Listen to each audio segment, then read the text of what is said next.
आणि आता बातमी खडसेंचे जावई प्रांजल खेवलकरांची। पुणे कोर्टाने खेवलकरांसह 4 आरोपींना न्यायालयीन कोठडी सुनावली। आता उद्या खेवलकरांचे वकील जामिनासाठी अर्ज करतील। दरम्यान कोर्टात पुणे पोलिसांच्या माहितीमुळे खळबळ उडाली। पाहूया। पुण्यातील पार्टी प्रकरणात खडसेंचे जावई प्रांजल खेवलकर यांच्यासह चौघांना 14 दिवसांची न्यायालयीन कोठडी सुनावण्यात आली आहे।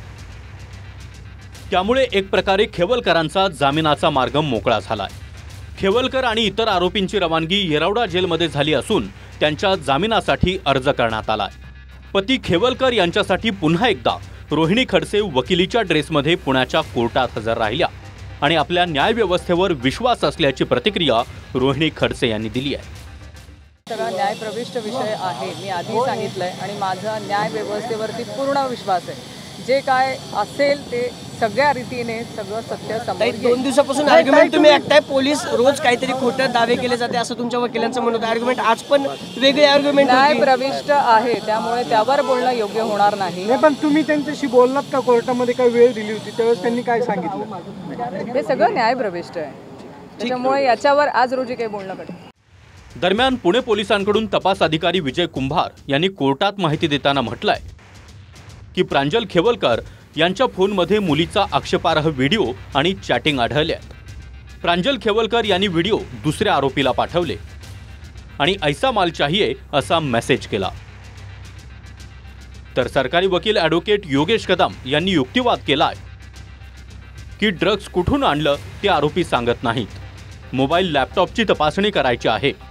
या प्रकरणात अजून कोण कोण सहभागी आहे याचा तपास करायचा आहे, त्यामुळे आरोपींची पोलीस कोठडी देण्यात यावी। तर आरोपींच्या वकिलांकडून ॲडव्होकेट ऋषिकेश गाणू यांनी युक्तिवाद करताना म्हटलंय, न्यायालयाची फसवणूक आहे, धूळफेक सुरू आहे। पूजा सिंहला या प्रकरणात प्लांट करण्यात आला आहे। 7 दिवसात अंमली पदार्थाचा अहवाल आला नाही। ज्या महिलेकडे कोकेन सापडलं ते नेमकं कुठून आलं? खेवलकरांची फॅमिली राजकारणाशी निगडीत असल्यानं त्रास दिला जातोय। ड्रग्ज सापडलेल्या तरुणींना न्यायालयीन कोठडी आणि आम्हाला मात्र पोलीस कोठडी दिली। ज्या तरुणी न्यायालयीन कोठडीत गेल्या त्यांना चांगलं काम केलं म्हणून बक्षीस देण्यात आलंय। असं काही नाही, असं आक्षेपार्ह व्हिडिओ वगैरे काही नाही, ज्याचा त्याचा वैयक्तिक अधिकार आहे, ज्याच्या त्याच्या फोनमध्ये वैयक्तिक नंबर जातो। लवकरच आम्ही जामिनासाठी अर्ज करू।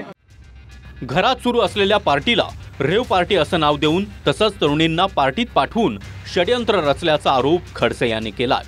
तसंच पुणे पोलिसांच्या कारवाई विरोधात हायकोर्टात जाण्याची तयारीही एकनाथ खडसे यांनी केली आहे।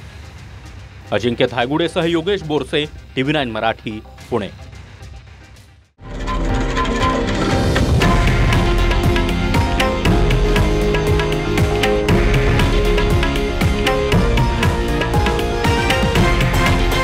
हे आहे देशातील नंबर 1 न्यूज नेटवर्क आणि आपण पाहत आहात TV9 मराठी, एकमेव।